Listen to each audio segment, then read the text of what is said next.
Welcome everybody to the Dynasty Pulse. It's bigz. I'm here with Grindberg. Schultze is on assignment, and we've got a great guest today. Producer, you want to hit that intro?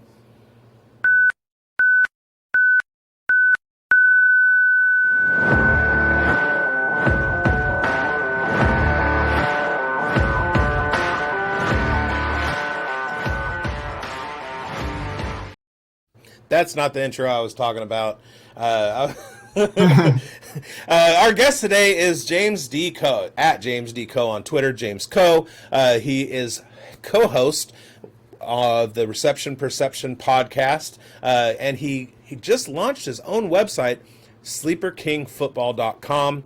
I saw him tweet about it. He said he was like jumping into the water with all his clothes on, and I said, hey, come on the show, push sleeperkingfootball.com, and let's talk about some sleepers. He's been running a video series on his YouTube channel, which you should all subscribe to, about a sleeper a day, and so hopefully he'll talk about a couple of those today.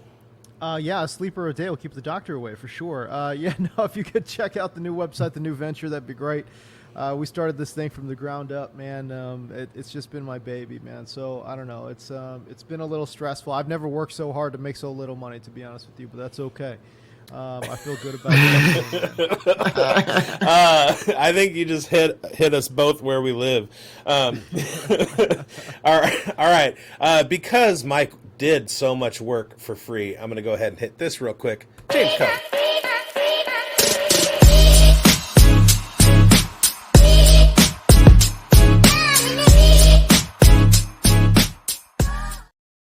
That was the one that I was talking about. That was All right. Today, since we have James on, what we're going to be doing is going over a bunch of sleepers. Of course. We're targeting sleepers in Dynasty. Both we figured out we're going to grab some both as trade targets and how we're drafting them in startup leagues, because those are about to start really kicking off over the next month or so. So without further ado, James, you want to lead us off? Who's your first sleeper as a trade target? Well, I got a lot. So in terms of a trade target, maybe Daniel Bellinger. Right now, I think his value is probably about as low as it's going to get. I doubt you would have to move anything to go get the services of Daniel Bellinger, man. Third-year player out of San Diego State. He plays for the Giants, obviously. Now, right now, it's always about the shiny new young thing, right? Like Theo Johnson is an amazing athlete. I mean, just an absolute brick house of an athlete, and I get it. So there is certainly some.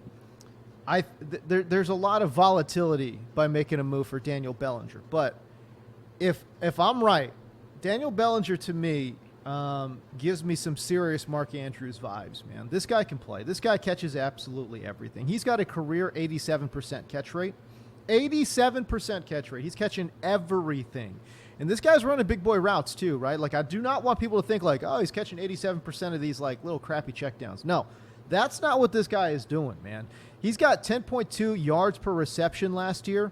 That's right there with the likes of Trey McBride, TJ Hawkinson, Sam Laporta. These guys are right there, man. I really like Daniel Bellinger. The reason I'm not worried about Theo Johnson is A, I just think Bellinger's a special player in his own right, or could be.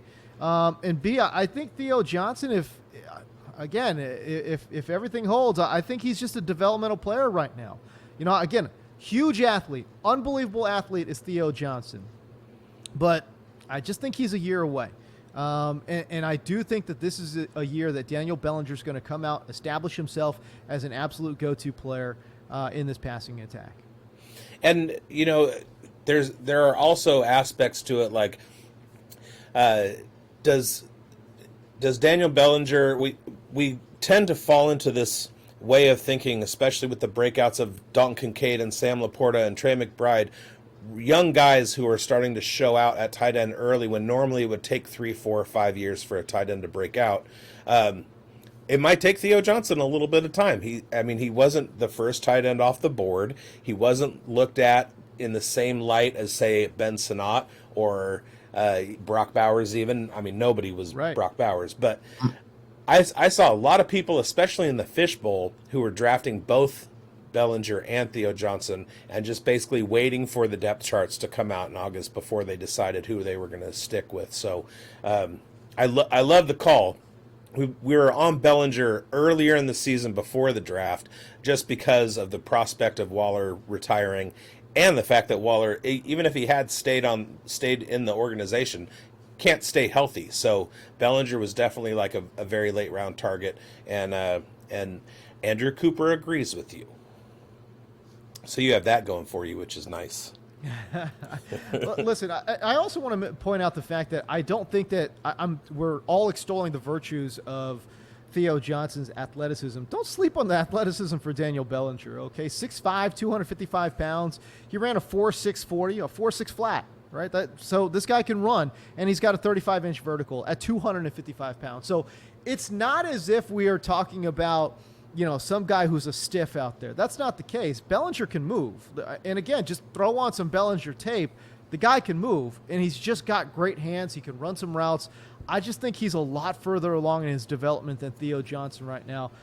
And I'm saying this also knowing that Theo Johnson is getting reps with the first team and blah, blah, blah, and all these things. These training camp reports are good, for Theo Johnson. That's great, and I love it. It's awesome. But I just think at the end of the day, Daniel Bellinger is going to emerge as somebody who, when they actually have to play real football, Bellinger's going to be that guy. There you go. All right, Mike, who do you got for us? Well, I've got a guy, and I just really like these ambiguous backfields, and I'm going to talk about Jaleel McLaughlin a little bit here. He's emerging as a trade target for me because he's got significant potential. He's being drafted outside the top 45 running backs right now. He's demonstrated really good efficiency during his rookie season. His performance metrics, including his explosive run rate, missed tackles forced, and yards after contact, stand out. And it suggests that he could outperform the starter right now. That's Javonte Williams. There's a lot of skepticism in that backfield right now. They brought in Audric Estime, who I think is a fit for that bruiser kind of first down back type scenario. And I like Jaleel McLaughlin as a very good complementary type role. His efficiency is a key reason for his sleeper status. Although his opportunities were limited his rookie year, he showcased some really good stats. He ranks 6th in missed tackles, which I talked about being a very good strong point for him.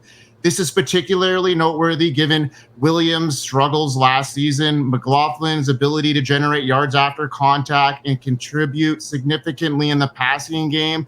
It gives him high upside, especially in contrast to Williams with his inconsistent performance. He's getting endorsements from Sean Payton at the moment, which will bolster his case. Payton compared McLaughlin to past guys like Reggie Bush and Alvin Kamara, emphasizing those dual threat capabilities. His record as a 1.98 yards per route run, placing him 4th among the rookies, gives him that dynamic playmaker in that Joker style role. I just think he's got a very good potential here. And if he's able to capitalize with such limited opportunities last year, I just think his role is going to grow and he's going to outperform his ADP at this stage of the year. And it's another story of pre-camp hype, everybody talking about Audric Estime. Talking to some of the tape grinders, they really, really hate Audric Estime. And then there were stories that came out today that Javonte Williams and Audric Estime were going to be like the primary first two down backs. But we all saw what Sean Payton did for Alvin Kamara's career. And I'm not saying that Jaleel McLaughlin is Alvin Kamara. There's a big disparity in their size and everything. But Sean Payton has loved Jaleel McLaughlin from his work ethic in camp in 2023. So that's absolutely somebody that we shouldn't be sleeping on. Can I just add my 2 cents on Audric Estime? I'm just confused, because I know all the reports out of training camp are glowing about Audric Estime. It's just, and I know that he's going to get a lot of comparisons to Jerome Bettis because of his play style, the school and everything, went to Notre Dame, all that kind of stuff, right? I don't know, man. I don't know how that style of football works in the year of our Lord 2024. I just don't. I don't see it, man. I'm really confused. Listen, if they want to use him as goal, that's the crazy thing. Even as a goal line back, Yeah, I don't know, man. I got to be honest with you. I don't see it with Estime, and maybe I'm just completely wrong, But I don't think that style of football works nowadays. And honestly, for the past 15 years, people have proven it to not work, right? So, Yeah. I don't know. I'm a little bit worried about that. Plus, the backfield to me. Listen, I think Jaleel McLaughlin's a good player. It's just Denver's backfield I'm just avoiding.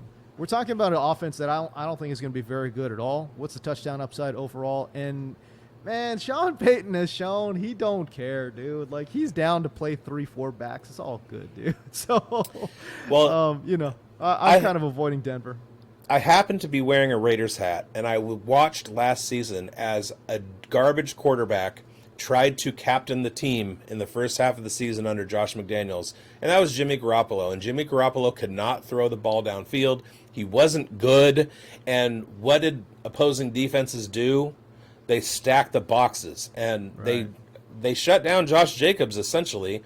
If I'm playing against Denver, I'm scheming stacked boxes because I'm going to make sure that if I get beat, I'm getting beat by Bo Nix or Jarrett Stidham, who happens to be the QB1 right now.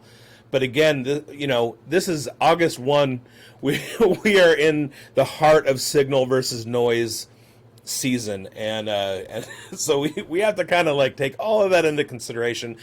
And so essentially in that backfield, what you're saying and avoiding it is you're looking at a guy who has been prone to injury, but he's a year removed, so he should be okay. Javonte Williams should be okay. Then you've got Jaleel McLaughlin, whose size profile doesn't relate to top 12 finishes, top 24 finishes. And then you've got Audric Estime, who's an absolute plotter that crumbles at contact. I tend to agree. I'm not drafting any of those guys. But if you're going to take a chance on somebody, I don't see a problem with taking a chance on Jaleel McLaughlin real late. So in another case of J-Mac, now that's what the cool people call this guy, J-Mac. He's currently ranked wide receiver 78 over on Player Profiler. If that's not a sleeper, I don't know what is. Jalen McMillan came out of the University of Washington in 2022. Jalen McMillan led the Washington Huskies in yards and touchdowns. That was in a wide receiver room with number 9 pick Rome Odunze and second rounder Jalen Polk.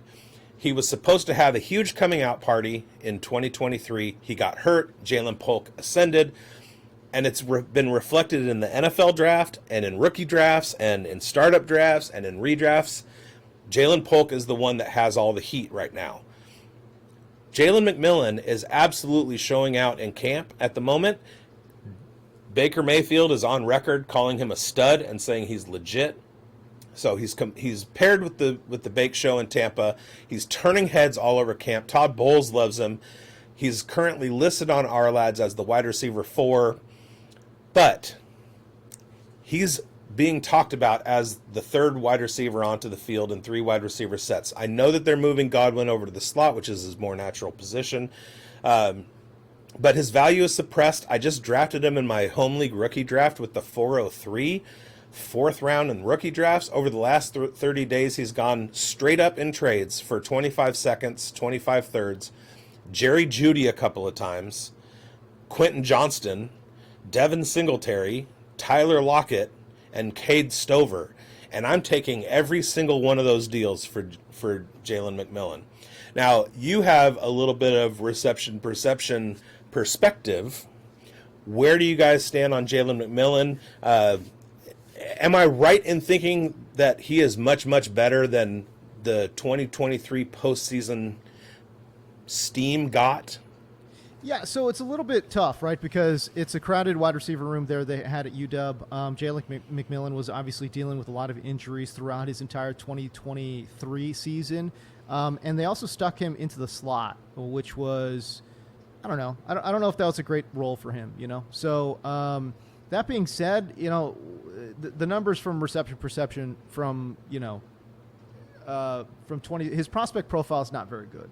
Right. We're talking about a guy that was 69% success rate versus man You want somebody to clear that 70% threshold. He got to about 69%. I think that's fine. It's like average. It's okay.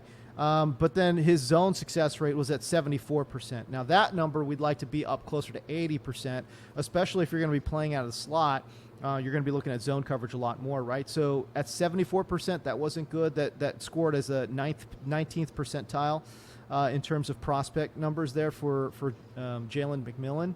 Okay, now that being said, all these numbers have to come with a little bit of a caveat. These were not exclusively 2023 numbers, okay? They did mix in some 2022 stuff as well. But it does incorporate, a good chunk of his 2023 season. So these numbers are going to be a little depressed. I think his usage was a little bit weird. And quite frankly, how I don't want to say motivated, but just how hard is he running some of these routes when Rome Odunze is outside just, roaming the perimeter? You know what I mean? So I don't know. I think there's a little bit more hope because when I turn on his 2022 tape, I'm intrigued. I think he's a better athlete than I think that he has shown overall. My question is for Tampa Bay, where are they going to stick this guy? Because I don't think, even though he played slot almost exclusively last year for Washington, I personally would not want to see him there. His zone success rate scores to me don't indicate a player that could play in the slot. So I'd like to see him play flanker, right? So that all of a sudden gets really thin though in terms of 2024 production. So I think if you're trading for him, you're coming in with the thought that Chris Godwin is going to leave after this offseason, which is I think a strong possibility. And then you're going to see some decline with Mike Evans in 2025, which also, again, I think that's a pretty strong, I would estimate that we get some of that as well, right? So I think he's a pretty good prospect to take a gamble on, but it is a pure speculation play because his RP numbers don't look that good. His role right now in 2024 certainly does not look that good. I know he's showing out in training camp, so I don't know. We'll see. I'm really curious to see where he lines up because I do think they made a huge mistake last year in trying to stick Chris Godwin out on the perimeter. He needs to go back into the slot. Yeah, and his main competition at this point with snaps is Trey Palmer.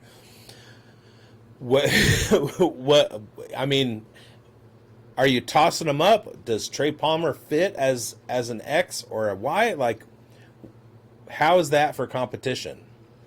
I'm always intrigued by Trey Palmer. I think he's shown some signs of playmaking ability, but I don't think he's a special player in any sense of the word. I just think he's a professional wide receiver and somebody that, if he's on your roster, that's good depth that you've got, but I think he's a depth piece. So where does Jalen McMillan fit into that? I'm not 100% sure because, again, some of his RP numbers don't look that great, but if he can improve on his man success scores, which again, 69%, that's pretty good, right? Like, again, we want that to be over 70%, but if he can maintain some of that and carry that through into the professional level, I think we're working with a player that can actually be, a decent wide receiver too. So don't get over your skis with this player, right? Like, he's never going to profile as like a number one.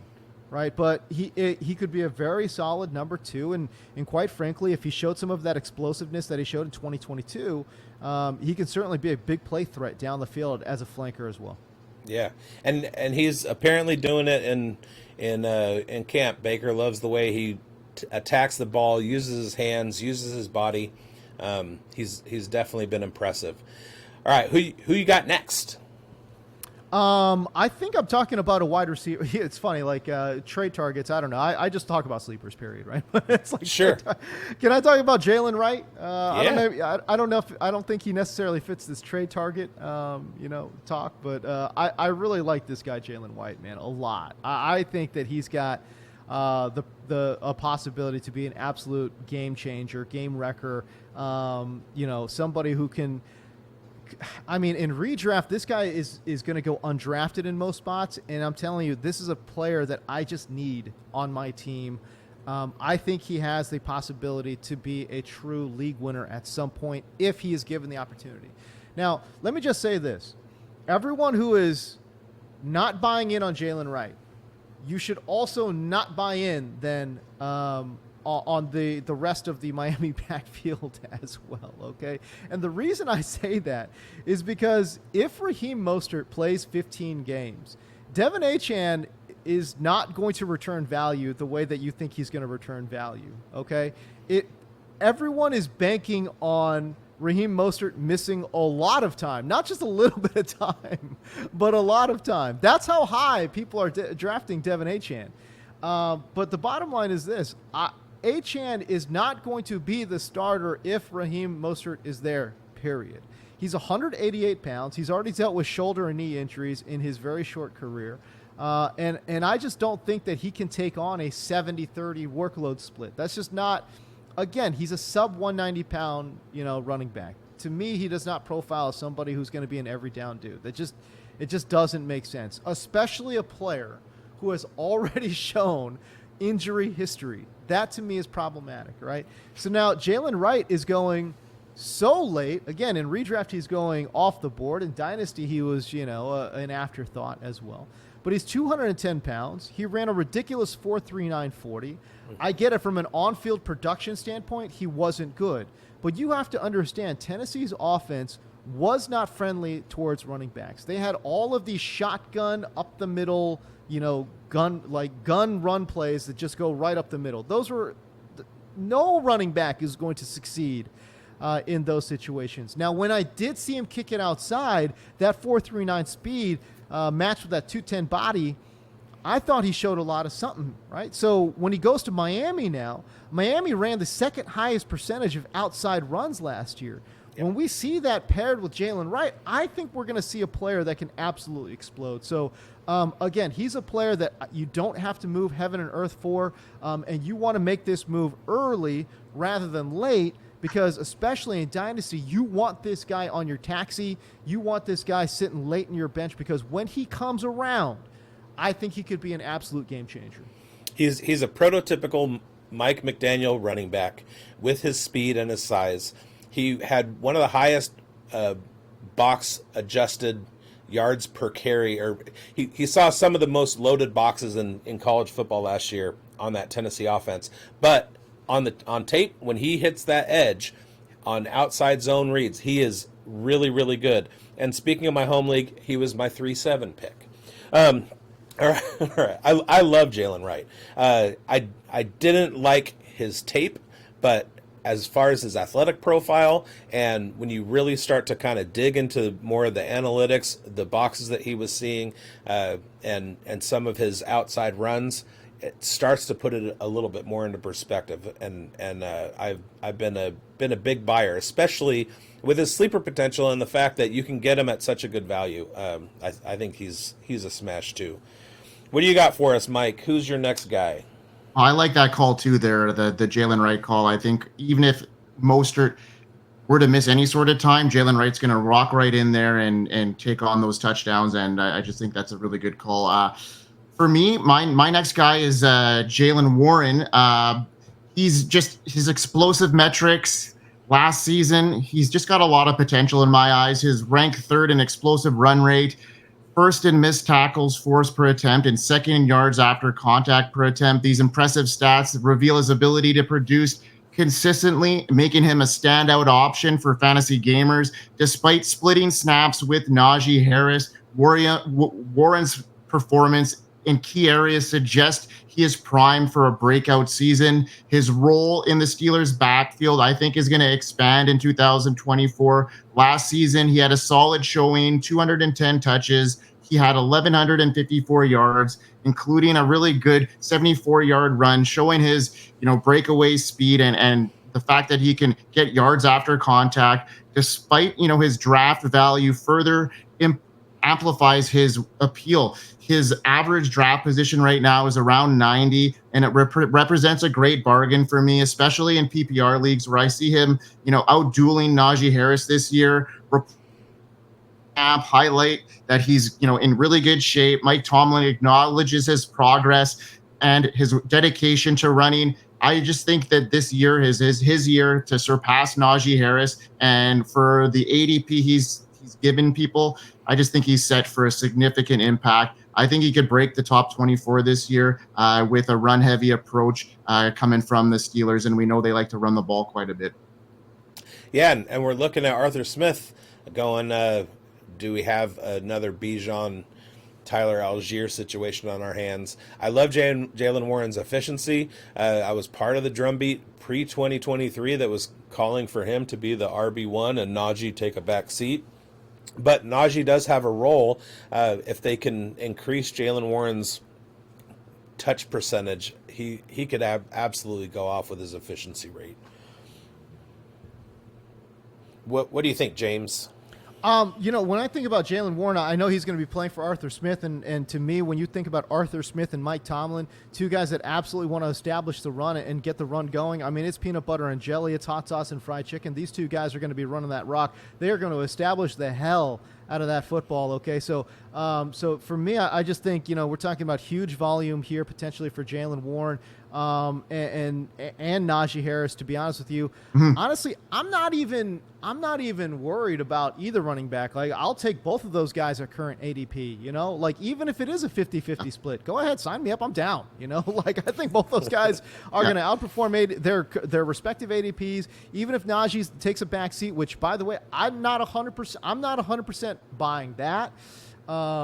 He seems like the kind of player that Arthur Smith really likes. Think about what he did there in Atlanta. The split between Bijan Robinson and the backup running back whose name Algier. Tyler Algier, right? Exactly. Algier's more in that Najee Harris type of role, but he loves these guys that can just grind out 3, 4, 5 yards. So I think Harris should be in line for a pretty good run here. And by the way, just overall, I don't know. I feel like I'm on an island, but Najee Harris is a good player too. Dude, you know? Like I know he's not the most explosive player in the whole world, but overall, when you take a look at like basic functional running back things, like real life running back skills and abilities, whether it's blocking, whether it's pass protect, Najee Harris checks all those boxes, man. He's a good football player, So I think he'll stay on the field. I think the only thing separating Jaylen Warren and like just truly top 5 though is again Najee Harris staying on that football field. I love Jaylen Warren too. I think he's a great football player, but man, I'm not one of these guys that's going to extol Jaylen Warren's virtues and also knock Najee Harris. I just think they got two guys back there that are really good football players. Absolutely, yeah. I was trying to prove my point there, but I definitely think that Najee's got some really good value. I have him in a lot of rosters, and he's slipping ADP too. Like, you can get him even 5 to 10 spots past his ADP because people aren't even. Yeah, he's going very late. So yeah, that's a great call. I think he's got a lot of upside too in that offense. I just think they're going to be in more scoring positions too. So I just that whole Steeler offense is going to see a lot better days this year, I think. Bay Area native Najee Harris, shout out NorCal, but Jaylen Warren is the sleeper. All right, so on my scorecard we have that's 3 Jaylens and a Jaleel so far. So I'm gonna break the combo real quick. Talk about my second trade sleeper target, and that is Carolina quarterback Bryce Young. All right, let us not forget his QB1 draft capital in the 2023 NFL draft. It didn't lead to much on the field, and right now he's currently ranked behind Will Levis. He was outplayed last year by Aiden O'Connell, who was the second-ranked rookie quarterback. But new things are afoot in 2024. Dave Canales, the quarterback whisperer, the quarterback rescuer who led to a career resurgence for Baker Mayfield, unlocked Geno Smith and his downfield abilities. He's got Deontay Johnson, who they went out and, if I recall correctly, Reception Perception was talking about the absurd amount of separation that Deontay Johnson gets. So he's going to be looking up the field, and he's going to see a wide-open Deontay Johnson as long as they are running him in the correct route tree according to Matt and James. Adam Thielen's there, and he's always been reliable as long as he can stay on the field. And then they've got Jonathan Mingo and Xavier Leggett, who they could add some wrinkles to the offense, and Jatavion Sanders, who was a fairly good production tight end at Texas.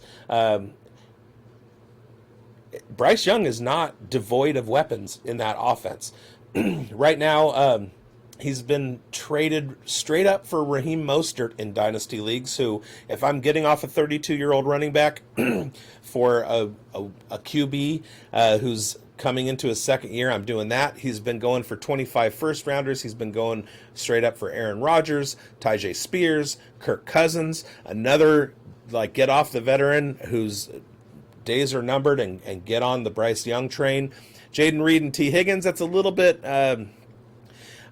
I don't know about that one. I don't know if I'd be willing to part with Jaden Reed or Higgins for them, but I could be talked into it. And then he's had trades straight up for Will Levis, which, again, I'm smashing a lot of these if those offers are coming up. And I'm really, really high on Bryce Young this year. I've been getting as many shares as I could. And Mike knows through all of our work in 2023 during the season, I kept saying Bryce Young, I named him Bust Young and beat that drum till it was broken. I'm 180-degree flipped on Bryce Young, and I'm buying him as often as I can this year.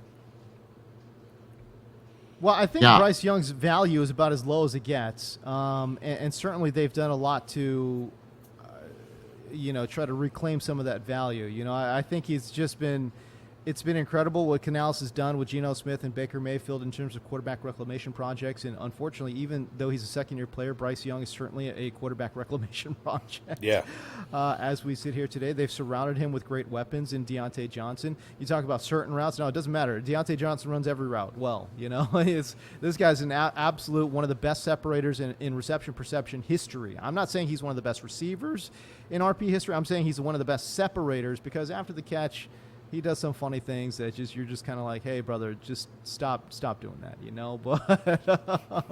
But he's got great. But listen, he doesn't have the best hands in the world, but he's right there. Contested catch, yeah, okay. He could use a little bit of improvement, but just in terms of overall separation, forget about it, man. This guy's an absolute beast when it comes to actually creating separation, creating a really wide window for his quarterback to throw to. So Deontay Johnson, one of the best separators in reception perception history. So that's a certain upgrade at wide receiver. And then, man, I just cannot get enough of Xavier Legette. I think Legette, he's like a year away. I don't think this year is going to be his year. It's going to be, Deontay Johnson 1, Thielen number 2. Thielen, by the way, Thielen had a 1,000-yard season last year, guys. Okay, so he's still playing at a pretty high level. If they stick him inside or I think he's going to get some flanker slot looks, a lot of flanker slot looks this year. And but Legette's going to get some opportunities, man. He's going to get some opportunities, and I really, really like his upside. So I don't know. We'll see. Big, strong, athletic freakazoid, great in contested catch. I think he's good downfield. And again, a lot of that is these like contested catch type of things. He doesn't create separation downfield, but it's all good. Just throw him the ball. He's winning that 50-50, So, so for me, I really like Legette. I think he's got some real upside. Everybody likes him as a dude, whether or not it's as a player or not. And Thielen again, he made his money working the boundary and running slot fades and stuff in Minnesota. So he's definitely a reliable guy, and he's been the kind of fantasy player where I look up and I'm like, holy shit, look what Thielen just did for me.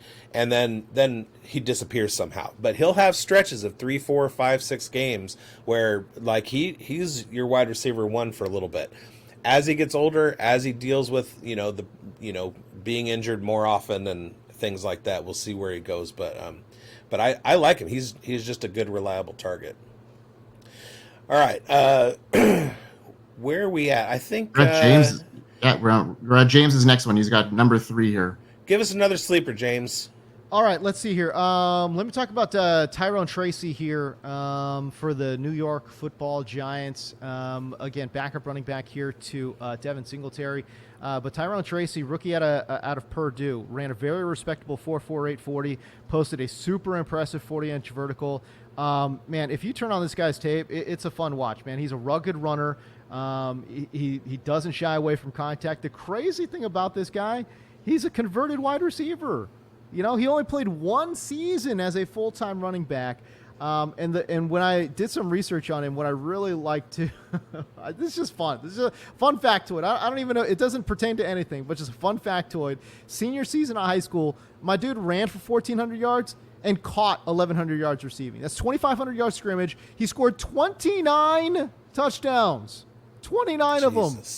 This is in like 11 games, dude. It's incredible. It's amazing. I love that. Anyways, very versatile guy. Converted wide receiver, so obviously he's got some receiver chops. Sometimes they would run some, forget about wheel routes. Yeah, they ran wheel, but man, they would just straight run this guy, put him outside, and just have him run deep routes. It was crazy what they were doing with his utilization there at Purdue. So no, this guy's got some real chops as a receiver. I think he's going to be on the B side of a 65-35 split with Devin Singletary, but that's okay if you play PPR, man. And most dynasty setups are PPR. I'd be surprised. Do you guys think anyone has a dynasty setup that's not PPR? I haven't heard of it. I don't think so. No. Even my home league is PPR. Yeah.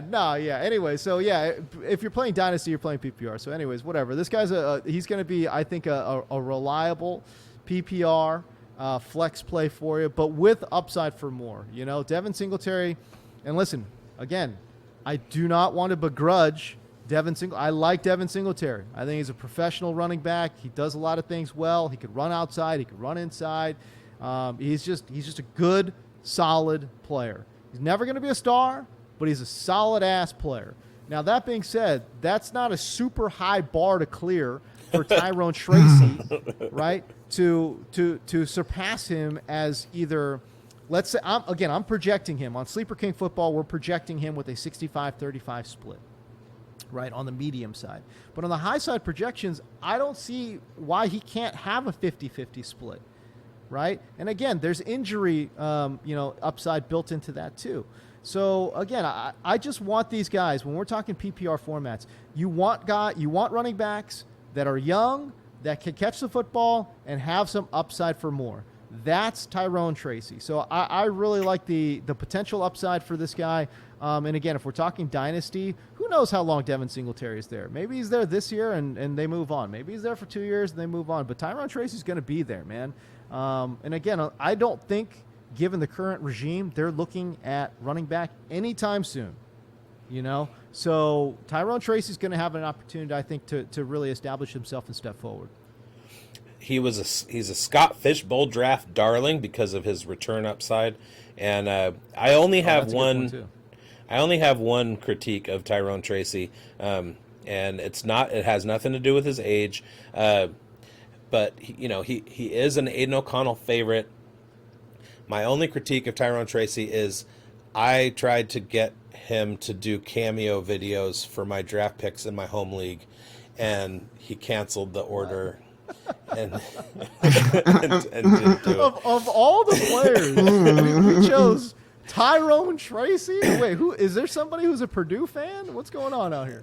No, I had targeted him in my home league draft, and I was taking Malik Neighbors with my first pick, and so I wanted him to do a little video and say that my team drafts my teammate Malik Neighbors, and then later on him. So that's funny. And it was only $25 for the cameo, but he didn't do it. It was right before training camp. I know he was busy and everything. I don't hold it against him for real. And speaking of position converts, Mike's got one coming up, but I'm going to get to my next guy first. Go for it. My next target in startup drafts. My next sleeper target in startup drafts is Washington Commanders running back Brian Robinson. He's currently the player profiler RB23. He's being drafted around the end of the 12th round, pick 144. End of the 12th round for a back-end RB2. If I'm, depending on my roster build, if I'm going for kind of a productive struggle and not taking running backs early, I'm definitely targeting Brian Robinson. He's got his value right around Dallas Goedert, Zach Moss, Nick Chubb, Aaron Rodgers, Cole Kmet. I'd much rather have Brian Robinson than any of those guys. So I'm definitely in on Brian Robinson. He doesn't have much competition in the backfield. I'm sorry, Austin Eckler. It's true. And he's not necessarily a pass-catching running back. He's going to make his hay on volume and volume alone, but he could, with enough volume and enough touchdown work around the goal line, sneak into the top 24, and I like that. Yeah, he's got a lot of upside this year in that offense. I think they're going to be in a lot more scoring opportunities this year too, and he's shown he can handle that workload. I think that Brian Robinson is a great sleeper pick for sure. What do you think there, James? Is he on your radar? I like it. Well, I'm really partial to running backs that catch the football, and I think Brian Robinson is lacking there somewhat. That will always cap his value to me in some degree, right? So he's not a player that I'm necessarily hot and bothered to go get, but certainly a good player. And again, and if we're thinking that Washington is going to be in a better spot from an offensive standpoint, which they will, hopefully, fingers crossed, then I think Brian Robinson will be in a really good spot to score some touchdowns. So overall, I think you're going to kind of sort of need touchdowns for him to kind of pop, to give you one of them crazy days, but yeah, I think especially if we're talking dynasty, how much more time does Austin Eckler have left? I'm not sure. I think that he's got a couple years left just because he's an absolute workout warrior. But we'll see. He's a smaller player, so I don't know. But yeah, overall, I like the call. He's an odds defier. Well, I got a commander as well that I'm going to talk about here as a sleeper, and I'm talking about Luke McCaffrey. And I just think he's set up for success in a high volume role. The Commanders, they did rank 5th last season in using 3 wide receiver sets, doing so at almost 75% of the time. This usage rate means McCaffrey is likely to see plenty of action on the field and could quickly become a player in Washington's passing game. His attributes are a big part of why he's exciting fantasy prospect. He's standing 6'2". He runs a 4.46 40-yard dash. Both his size and speed make him an impact NFL receiver. His quickness and catching ability make him especially dangerous when lined up in the slot. Even though he will be working with rookie quarterback Jayden Daniels, McCaffrey's talent and opportunity in Washington's offense makes him a strong candidate to have a splash season. While the Commanders have a standout wide receiver in Terry McLaurin, I just think that he's going to have an opportunity to gain a role early and often. His ADP is sitting at 212, ranking him as a wide receiver 6 on your lineups. With Curtis Samuel no longer with the team, he has a clear path for increased playing time. If he refines his route running and adapts to NFL defenses, his potential could exceed expectations. Adding to his appeal as well is his impressive football lineage. His brother, we all know, is Christian McCaffrey, being a top running back year after year. His father, a 3-time Super Bowl winner. Luke McCaffrey's transformation from quarterback to wide receiver in 2022, where he led the Owls in receptions and yards despite an ankle injury, underscores his potential, and his combination of athleticism, his growth, and potential makes him a standout choice for me. I'm interested to see what you guys think at Perception Reception about Luke McCaffrey, if he's on your guys' radar as well as a sleeper this year, especially with the opportunity there and the opportunity with Jayden Daniels, who we know is a good passer. I feel bad. I don't want to poo-poo on this pick. Yeah. I really That's don't. cool. I don't want to come onto your show and be like, what? No, it's just the reception perception data is, again, not ideal. It's a smaller sample size with him. There's only 2-game sample on Luke McCaffrey, but in talking with Matt, he basically is like, look, I don't need to see that much more of Luke McCaffrey because he's a developmental player. He can certainly get there. This is what Matt and I talked about on our podcast, the Reception Perception podcast. But yeah, he's in these 2 games sampled, again, smaller sample size. Take with a grain of salt. Okay, 59% success rate versus man coverage. Now again, we want him to be up to 70%. right? All right. He's at 59%. That's not anywhere close to being good, right? But there is some level of optimism because he scored a 76% success rate versus zone coverage. Now, if you want to be I just got done saying, if you want to be a slot player in the NFL, you do have to win against zone coverage primarily, right? And so 76%, that's still slightly below what we want to see in that terms of that 80% threshold, but that's fine. That's still totally fine. But I just think overall, I think he's a developmental player. I'm not counting out Jahan Dotson. Dotson's such an interesting player to me because the Dynasty community they just had a raging boner for Jahan Dotson, coming out of school and after his rookie campaign. He obviously did not follow that up with a very good 2023. And now everyone seems to be off of Jahan Dotson, and for the love of it, I just can't figure it out. He's basically the same player. Bieniemy basically the only difference was that Bieniemy was throwing to 15, 16 players each and every week, right? So if he sees a more condensed target share, which is 100% going to happen with Bieniemy gone. We're going to see this man, again, start to see anywhere between 5 to 8 targets every single week. And I tell you what, he's already proven himself to be an established touchdown maker. Dotson's going to have a big-time role, So how much is left when we then start taking into account Terry McLaurin, Jahan Dotson? I still think Austin Eckler's going to get a lot of work in the passing game. You just talked about Brian Robinson. He's going to get work. And, oh, by the way, Jaden Daniels, he's a running quarterback. Yep. Right? So when we start breaking it down like that, how much is left on that volume tree for Luke McCaffrey? I don't think it's his time in 2024. And, man, McLaurin and Dotson are young enough to still be around for the next 2 to 3 years, too. So, I don't know. I'm just, again, the lineage, he could certainly prove me wrong, and he could certainly prove the naysayers wrong. I think that he's a developmental player, and he'll be a little bit of a solid real-life player for them, but just from a statistical fantasy standpoint, I just don't know if he's going to get there. Yeah, and I don't want to push back on reception perception, but by all means, man. Like I said, it's a small sample.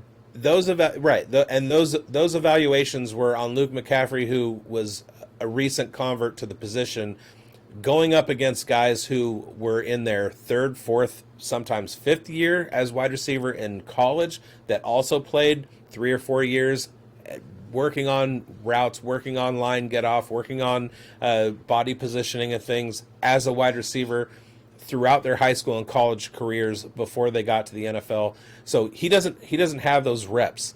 I think he's going to succeed based on his athleticism to a certain extent, not necessarily his role and everything. It is a Cliff Kingsbury offense, so he knows what to do with the rookie quarterback. Most of the time, I tend to kind of like fade rookie quarterbacks a little bit, but Cliff Kingsbury knows what he's doing, and he's had success with a run-oriented rookie quarterback in the past. And again, we're talking about sleepers, and if there's anybody who's a candidate for sleeper, it's a super athletic guy with a pedigree for sure. To draft late and stick on your taxi squad. And I love Luke McCaffrey. His combine, his athleticism.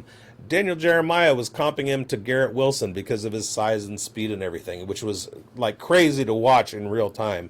But like they can do a lot with him based on his athletics. He can probably run H-back if they needed to. He's Christian McCaffrey's younger, more athletic, bigger brother. So I don't know. I love the stash, even if he is technically a wide receiver. And also, you did bring up a good point. Jahan Dotson, perfect candidate for a year 3 breakout. I was one of those guys headed into 2023 that was really high on Jahan Dotson, especially with that, first round draft capital coming off. I think it was a 10 touchdown season in 2022. that he wasn't a touchdown guy in college. He was known for his role as a PPR guy, and the fact that he was getting those touchdowns really made me really ambitious to see what he could do in 2023. And he definitely fell flat there. I like Luke McCaffrey as a guy that I could put on my taxi squad and see what could potentially be there with some very variables in that offense moving forward. All right, James, let's get your last pick before we send you off for the evening. I want to hear what you got as your number 4 sleeper pick here. Before you do that, I want to say you got to stick around for my last one because of course, it's very perception oriented. Okay, I love Sorry, it. go ahead. For sure. We'll stick around, no doubt. I'm not gonna lie. I saved the best for last. My favorite sleeper this year probably has to be Kimani Vidal. Rookie out of Troy, 5'8", 213 pounds. This guy ran a 4.46 40 with a 37.5-inch vertical. So we're talking impressive size, speed combination here with Kimani Vidal. Man, just again, you want to have some fun, man, watching some football, bro. Turn on this guy's Troy tape, man. He is just a fun watch. He's a very good football player. He's going to be playing in what I think could potentially be the most run-heavy scheme in the NFL there for the Chargers. We're talking about and I know we're talking about a third, quote unquote, a third string running back right now, coming out of a small school. I get it. Okay. I understand. Gus Edwards is 29 years old. He's coming off of some undisclosed surgery. That doesn't sound good. Okay. That don't sound good at all, as a matter of fact. Right. So Gus Edwards, and again, that bruising running style at 29 years old, yeah, that doesn't age that good, So I'm a little bit worried there, okay? Plus, he's got that offseason surgery like we talked about. And then J.K. Dobbins, man, oh, my God. He's played 9 games in the last 3 years. Heartbreaking. Okay? Forget about, I mean, first of all, the injuries are just there, right? And the injuries, by the way, are catastrophic. Yeah. We're talking about a multi-ligament knee injury followed up by an Achilles tear. I don't know, man. I don't give a crap how good he looks in training camp. I'm not buying, dude. There's no way he's the same player that he was. There's just no way he has that athleticism on the field. And I get it. Next to a sluggish, coming off of a surgery, Gus Edwards, he looks fantastic. I mean, he's running these drills and the videos of him, they look good. Next to Gus Edwards. Okay, I mean, I don't know how much that's telling me here. Okay, so again, that's the depth chart in front of Vidal.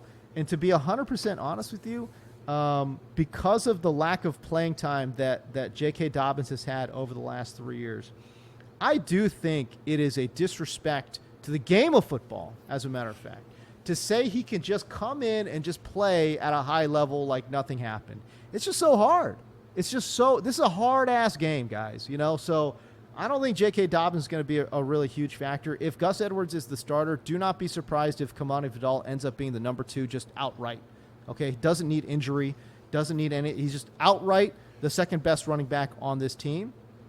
And as a matter of fact, if there is injury upside, it's all built in to Kimani Vidal. So especially if we're talking about Dynasty, go get this guy, man. I don't care. I mean, I'm moving, am I moving a first-round pick for Vidal? Probably not. Am I going to move a second-round pick? 100%. I don't care because that's how high I am on this player. I think he's going to be fantastic. And again, Greg Roman, Jim Harbaugh, dude, they're going to figure – they drafted Joe Alt. Oh, baby. This team is set up to succeed on the ground, and I think that's what they're going to do. You have landed in a Friends of Kimani Vidal environment. We've been pounding the desk for Kimani Vidal for a long time. Love him. Love his athletic profile. Love his landing spot. Hate his competition in that backfield. And if there's one thing that we know about Jim Harbaugh, he doesn't exactly leak what his intentions are. Other than, the writing on the wall, going out and, bringing in Greg Roman and being a run first or run oriented thing. But he's not going to come out and say Vidal's going to be the starter. If Vidal's going to be the starter, he's going to allow it to kind of play out. He's not going to give anybody any advanced knowledge of what is on his mind. So, it's one of those situations where you look at Gus Edwards, J.K. Dobbins, and J.K. Dobbins. I mean, come on, Rashad Penny, Raheem Mostert, J.K. Dobbins. It's a story as old as time. Guy Right. with all the talent in the world, just career goes nowhere because of injuries. Yeah, Kimani Vidal is certainly in a prime position to show out like that. He's got the chops to be a 3-down back too. Like he can handle yeah. the Oh, yeah. workhorse load. You know, he's shown that at Purdue, and it's shown. So like, yeah, we're all about Kimani Vidal. He could just get that opportunity, and yeah, he's gonna carve out a role for sure. Biggs, who's your next guy? All right. Well, news just came off the Player Profiler news desk about the quarterback of my sleeper, which causes me to hesitate a little bit because I don't know if Sam Howell's going to unlock Jaxon Smith-Njigba, but JSN is my last sleeper. Right now, he's being targeted. He's being drafted as wide receiver 44 in startups. Now, here's the thing. He was the number one wide receiver in consensus-wise in the 2023 rookie class. He came out of the Ohio State program, which is basically the new wide receiver U, that and LSU. They're kind of partners in that. But this Ohio State University wide receiver room knows how to recruit, knows what to look for, and puts it on the field. JSN was the target last year. His role, his landing spot, wasn't so great. He had Tyler Lockett ahead of him. He has DK Metcalf ahead of him. And Pete Carroll's offense didn't really get off the ground. One thing we know about Geno Smith, he is excellent down the field. He has excellent deep targeting abilities. So you kind of watch JSN going, why aren't they throwing him the ball more? Why are they playing him in the role that he's in? Well, it's a new era. It's a new regime. It's a new year, 2024. And Ryan Grubb, who was the University of Washington head coach last year, is now the offensive coordinator in Seattle. And Reception Perception pointed out a couple weeks ago that Jalen Polk at University of Washington, his reception profile looks similar to Jaxon Smith-Njigba. So what if Jaxon Smith-Njigba can get close to the 69 catches and 1,159 yards and 9 touchdowns that Ryan Grubb provided for Jalen Polk last year? That would have put JSN in the top 12 in PPR leagues in 2023. Is it going to happen? Maybe not. Is it a possibility? It's something that I'm willing to gamble on in a startup, especially as the 44th wide receiver off the board. Give me JSN. Give me that draft profile coming out last year. Give me the Ryan Grubb offense. Give me Tyler Lockett's descent into old age, and I'm taking JSN everywhere. Yeah, I don't hate it. I think especially because, again, I think you hit it on the head with Tyler Lockett. You know, I think we're watching him kind of sort of age out. I think he's been a great player in the NFL, but certainly getting a little bit longer in the tooth. And so the stuff that he does, which is just amazing downfield ability, his incredible ball tracking skill down the field, we definitely saw a little bit of slip in that. In regards to Tyler Lockett. So, yeah, is JSN's time? Is it JSN's time in 2024? It's dicey because, again, Tyler Lockett's been really healthy. And so I just don't think he's going to get off the football field. So, but JSN's time is coming soon. It's coming soon. And if it's not this year, 100% for sure it's next year. 100% for sure. Yeah, I mean, a lot of people discounted his season last year, but he started the year injured, and it wasn't a pre-injury. It wasn't that he was drafted injured. He got injured in camp, and that really puts him at a disadvantage, you know, especially as a rookie heading into an offense and just adapting to that. And I think this year he's going to have that time to produce, and I think he's going to have an opportunity, whether it's earlier on, it might be tougher, but later on in the season, I think he's going to really come on and become one of the top targets there and surpass potentially Metcalf in the pecking order. Fingers crossed. All right. I got one more before we're headed out, and that's Javon Baker of the New England Patriots. He's getting a lot of camp buzz right now with his impressive catches, his speed. The Patriots like using 3 wide receiver sets, which means Baker could see plenty of chances to show what he can do early. He's 6'1". He's pretty fast, a 4.46 40-yard dash. He's speedy. His size, that means he could be a threat in the NFL. His ability to make tough catches and great ball skills have caught the eye of many in camp, while mostly have been up against backup defenders. He has big playability, and he's got an opportunity to make that team early already. There's variables in that New England Patriot offense. Jaylen Polk obviously is got the better draft capital and has got the upper hand there on making that team and just getting those first reps. But I just think that as a sleeper pick, somebody that I'm willing to take a dart throw on later on in my startup drafts, I'm going at ADP around 200. He's a great low risk, high reward. He's got a good chance of seeing good playing time early and develop chemistry with whomever is throwing the ball. Whether it's Jacoby Brissett or Drake May right away, he's going to have a chance to exceed his expectations. So he's a sleeper pick for me in 2024.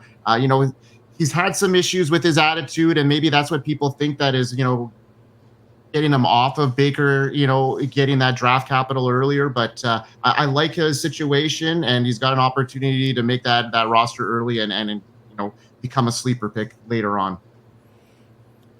Patriots are building something. There's no player like deep sleeper I like more than Javon Baker. Period. Boom. This is a guy that absolutely can play X. He's an absolute dog when the ball is in the air. There is so much of his game that reminds me of Steve Smith Sr., right? And again, that determination, that fight, man, so much of that reminds me of Amon-Ra St. Brown too. Bottom line is Javon Baker went way too late in this draft. And if it was any other draft, we're talking about a player that easily goes in the 3rd round, right? Easily goes in the 3rd round. And if it's maybe if he is not being overshadowed by some of these, the Marvin Harrisons and the Malik Neighbors and the Rome Odunzes, the Brian Thomases of the world. This is a guy that could potentially be a 2nd-round player, but he went in the 4th, right? So his draft capital is not right there. But man, I'm telling you, look at the roster construction for New England as well. This is the guy. They don't have any X receivers, really. They really don't. Jaylen Polk, and again, there's a lot of great reports about Jaylen Polk. He's not playing X. He's working the underneath routes. He's playing flanker slot, right? They don't have an X receiver. Kendrick Bourne, again, he can play X. That's not his ideal role. You need him to be a flanker slot. They have no X receivers. This guy is Javon Baker is going to absolutely step in day one and potentially be a starting X receiver for this team.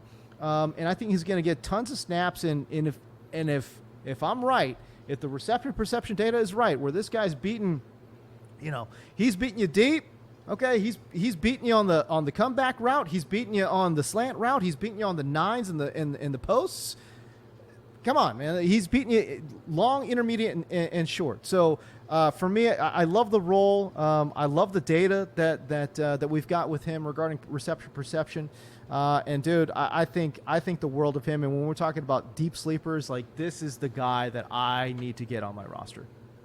And don't sleep on Drake May. Let's not forget this was a kid that had a 4,300-yard, 38 touchdown season as a sophomore, and also ran for 700 yards. So, I mean, he might not step in right away behind New England's offensive line and be able to be the next Josh Allen, but he put up some numbers in college before his junior year that absolutely paint that picture in my head, and if Javon Baker winds up being his outside wide receiver 1, both of them are going to do some big things. I love it. Yeah.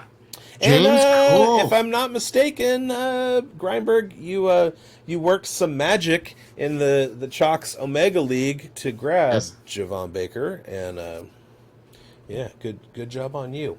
All right. Well, that's our team, man. That's our team. I do want to say a quick shout out to Zion Penumbra. He likes Baker and Polk. They're on a bad offense. Another guy he likes is Malachi Corley. I was kind of upset with Malachi Corley's landing spot, but Zion Penumbra has a Discord channel that I just started working with today. You can find him on Sleeper. His Sleeper username is at Picadelphia. Picadelphia. It's a clever play on words. He's going to put his Discord thing in the chat. He's got a lot of really interesting leagues. He has things called timeouts where you can submit roster changes after the games have been played to account for players who were injured in the games and things like that. Kind of similar to best ball, but it's the commissioners doing work and making those moves for you instead of a computer doing it. So go ahead and put where everybody can find you in the chat right now, and we'll shout it out in a little bit. I appreciate all of the stuff. He's part of a couple of different mock draft groups that I was doing, getting ready for the Scott Fish Bowl, and we wanted to shout it out. But this show is about James Koh. Yeah. Tell everybody. I kind of spoiled it with the bottom. Remind everybody. Go ahead and read the bottom. Let us know where we can find your stuff. Listen, I'm the co-owner of Reception Perception with Matt Harmon. Matt Harmon obviously does amazing work in regards to analytics, in regards to wide receivers. It's quite frankly, it's the best tool in the game, hands down. Period. When we're talking about wide receivers, okay. So yeah, if we've got a hugely popular podcast in regards to that as well, the Reception Perception podcast. If you guys want to go check out the website, I fully encourage that, receptionperception.com. My new venture, it's a fantasy football only site. It's sleeperkingfootball.com. It's got projections, it's got rankings, of course, it's got sleepers everywhere you can find. My projections, I like talking about my projections because I put a lot of work into them. But basically, it's projections for nearly 300 players, but not just medium projections. I've done triple the work. I've given what I think is an average range of what we would find, and then I've got low side projections, and then I've got high side projections. So I felt like that was missing a little bit in the projection works when you go access different fantasy football websites. I want to know what do these guys think about somebody's upside. Well, I want to know what these guys think about somebody's downside, right? That's what I've captured into my projections and rankings. If you go to the website sleeperkingfootball.com, all three of those data points will be there for you, and I put a lot of work into it. So nearly 300 projections for 300 player, fantasy relevant football players, and again, we're talking 900 total projections right now because we've got 300 players and then low, medium, high projections for each player. So and all the data is right there. It's fully downloadable if you become a member of the site. And again, it's just something that that I feel really passionate about. And man, if you guys go check out the website, I would truly appreciate it. sleeperkingfootball.com. Yeah, and everything is nice. The website is nice. Reception Perception is nice. James D. Koh's YouTube channel is nice. One thing I'm going to be looking forward to, and I know that Matt is friend of the Undroppables. Thank you, everybody, for watching us live on Fantasy Football Plus Network, by the way. This will be dropping tomorrow if Grindberg has his shit together on the Undroppables Network. It will be on there. Matt Harmon, friend of the Undroppables as well. I can't wait until next year's 2024 correlation between Reception Perception and the Unscore, because that is going to set the world on fire. Unless I'm mistaken and Chalk and Jax already weaved the Reception Perception into the Unscore, but I don't think they have. So we'll see the correlation there. We'll see. That'll be fun to look at. Other than that, thank you guys for watching. Shout out to Zion Penumbra for being in the chat. Grindberg's on vacation. And I'm at Big Boned at FFB. He's at FF Canuck 99. Check us out at the Fantasy Football Expo in just 1 week. Yes. We will be in Cleveland, Ohio, on our way to Canton, Ohio, and ready to hang out with everybody. We'll be at Booth 1 for Fantasy Sports Advice Network. as well as mingling with our player profiler family and our Undroppables family, and we can't wait to see everybody. It's going to be an absolute blast. I've been practicing drinking. All right, Jay. Good stuff. Thanks. Good stuff. Thanks a lot, James. You've been a great All right. guest. We appreciate having you Cool. on. All right, anytime, guys. We'll see you. Thanks, James. We hope you win, guys.